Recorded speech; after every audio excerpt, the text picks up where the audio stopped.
Nah, maka dari itu Nabiullah Muhammad SAW itu memberikan contoh yang sangat tidak ada bandingannya daripada nabi-nabi yang lain. Selama hidup itu Nabi Muhammad hanya punya baju dua.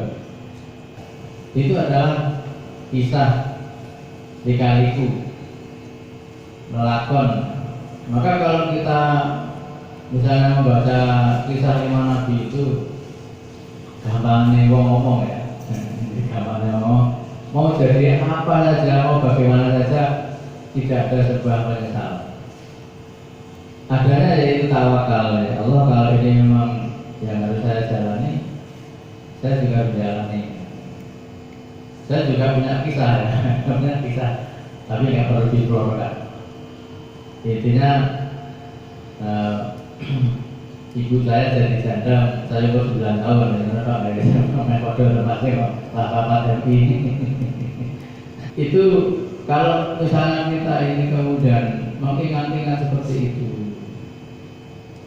maka kita ditegur oleh Allah Subhanahu Wa Taala sebagaimana dalam surat Ad-Duha, wa wajadaka dholan ba'da wa wajadaka a'ilan ba'da. Jadi kita boleh ingat silakan, tetapi yang kita ingat itu hanya ada dua itu. Wa wajadaka dholan, kamu itu dulu dalam kegelapan, tetapi kita tidak boleh berputus asa. Nabi Muhammad SAW sampai membuat kagumnya malaikat Jibril ketika beliau hijrah ke Taif. Beliau itu ingin mengajarkan agama Islam, ingin mengenalkan tauhid. Amana Rasulu bima unzila ilaihi min rabbi wal mu'minun kullun amana billahi wa malaikatihi wa kutubihi wa rusulihi la nufarriqu baina ahadin min rusulihi, bahwa tidak ada seorang rasul pun yang berbeda ajarannya. Itu mau disarankan seperti itu. Beliau malah dilempari batu sampai pipinya tanggal, kemudian mustokonya beliau itu mengalir darah, sampai orang yang menyintai Nabi itu getem-getem ya malaikat Jibril. Nabi pun itu, nah, tak angkatnya gunung Kloro, tak bulat nih. Itu kalau misalnya di sini ya, tapi di sana itu gunung Uhud. Gimana? Tapi Nabi jauh. Allah Subhanahu Wa Taala tidak akan menciptakan suatu kaum yang tidak ada manfaatnya. Sekarang memang bapak-bapaknya itu tidak kenal dengan aku, tapi siapa tahu Allah Subhanahu Wa Taala nanti akan membukakan hati anak-anaknya yang akan datang. Maka doanya yang dibaca itu Allahumma hdi qaumi fa innahum la ya'lamun. Ya Allah, berilah petunjuk kepada kaumku yang melimpah aku. Makanya Nabi didoni, yang didoni anak dipalani yang memain. Itu kan ya, ikan kisah itu. Sampai sing didoni Nabi itu kaget berdek. Kamu Muhammad ya? Iya. Waduh, udahlah, saya nggak bisa. Aku naik ini nggak ngopo-ngopo. Aku kan kalau ibumu yang itu nolong. Itu kan perjalanan seperti itu. Akhirnya Allahumma hdi qaumi fa innahum la ya'lamun. Ya Allah, berilah petunjuk kepada kaumku, sesungguhnya mereka itu belum tahu. Jadi Nabi itu tidak pernah berputus asa. Orang kena bapaknya ya kena anaknya. Itu kan walian dengan Kang Dewi. Bisa dengan ya. Orang kena perawannya kena. Ada itu orang kena boi ya kena anaknya, kena bapak kena. Jadi masih ada harapan-harapan besar. Jadi pastilah akan terbuka suatu saat. Artinya itu akan menjadi cinta. Ya Allah, jadikanlah orang yang membenci aku itu menjadi sahabatku. Orang yang mempunyai hati keras bahkan baca, lunakkanlah agar aku dapat menjadi sahabatnya. Jadi musuh itu malah tadi konsernya. Nah, lalu bagaimana dengan lika-liku lelakon itu?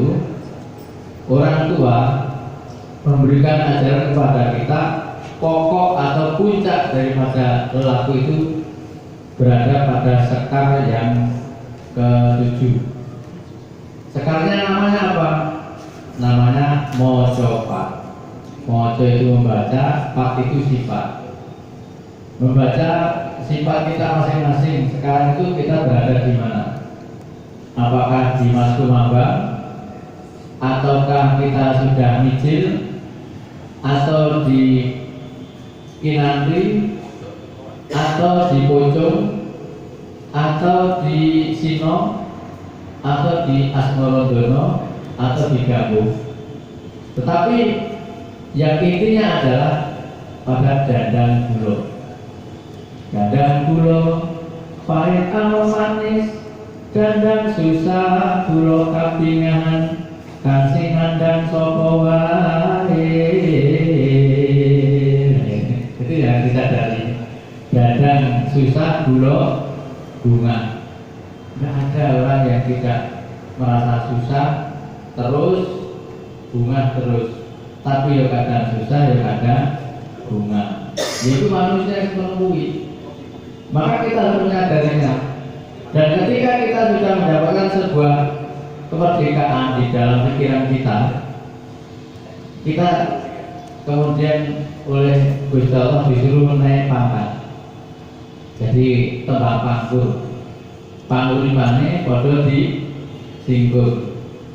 Maka kalau kita itu mempunyai apa saja, harta sebesar apa saja, hendaknya sedikit-sedikit kita singgung. Duit-duit 100.000 ya disinggung, 100.000-nya disitu. Berapa orang ketan namun 1.000 rupiah. Punya 1 juta disinggur orang ketan 20.000. Itu hitungannya zakat. Ya itu kan 2,5%. Syukur-syukur zakatnya baru 2,5, mungkin 5% atau 10%. Nah itulah kalau kita misalnya sudah menuju kepada sebuah sekar pangkur. Nah sekar pangkur itu kemudian waliannya daripada perbuatan zuhud. Zuhud itu apa? Zuhud itu adalah menyediakan sesuatu yang banyak, tetapi hanya satu yang diperlukan. Gambarannya begini. Mohon maaf ya, kita itu jeding bahasa Indonesia apa?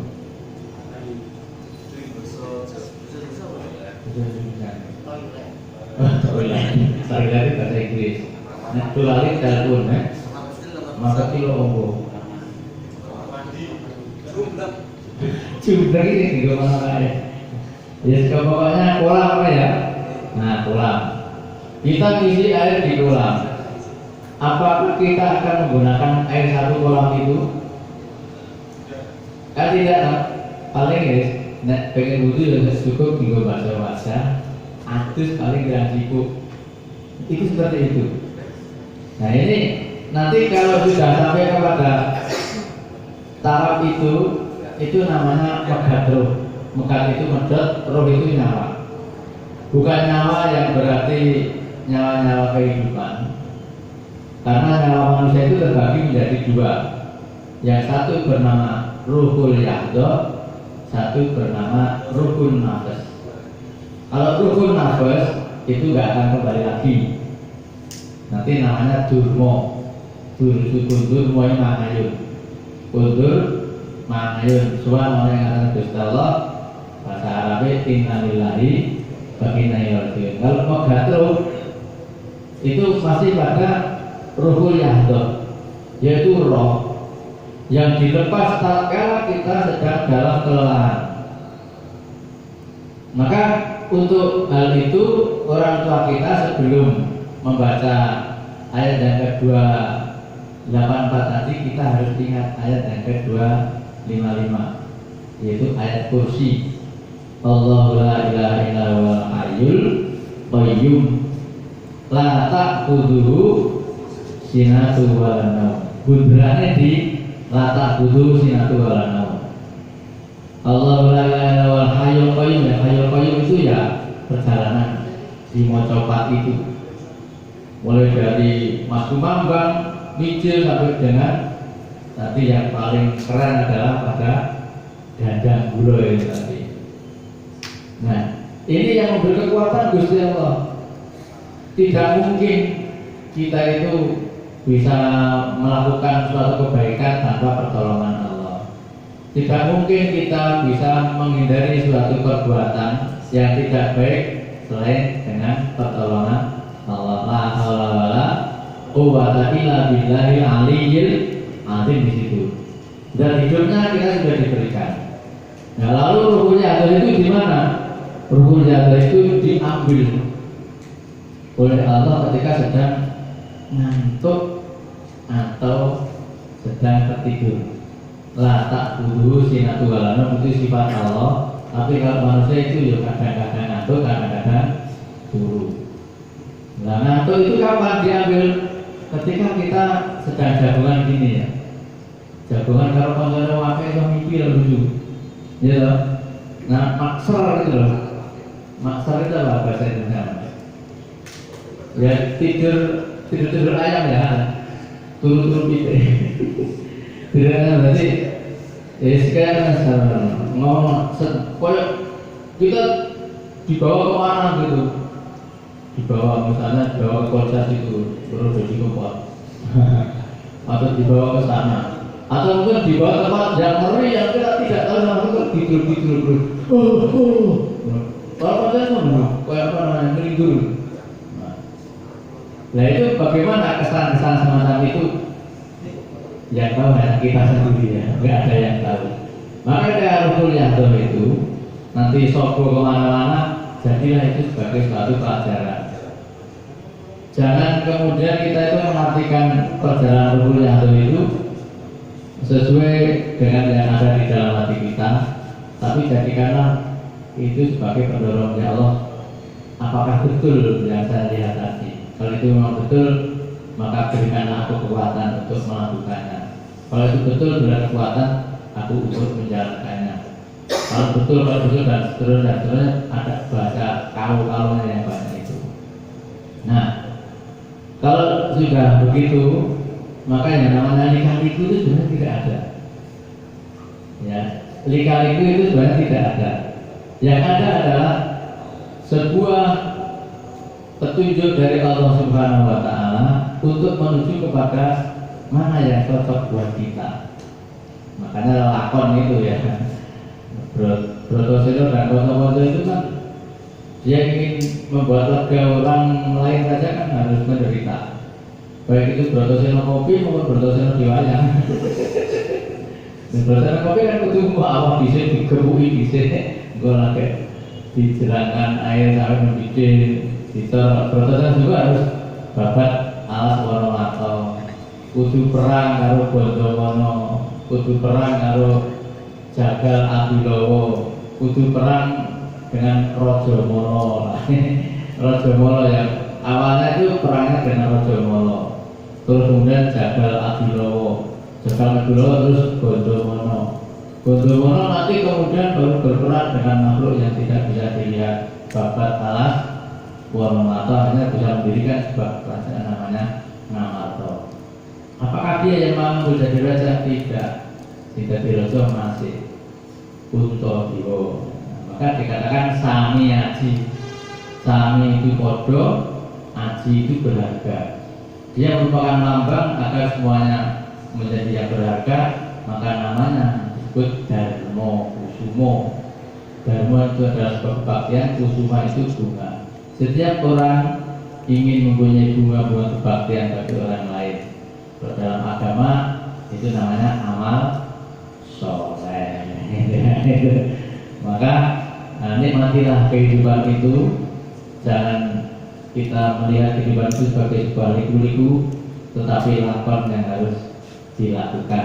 Amal Rasulu bima unzila ilaihi rabbi wal kullun amana billahi wa malaikatihi wa kutubihi wa rusulihi lan itu baina Rasuli wa qalu sami'na wa ata'na. Kita matur sami'na wa ata'na nggih sendika dawuh Gusti wong urip namung sak dirmo. Terus lagu ini nanti jangan putus asa ya.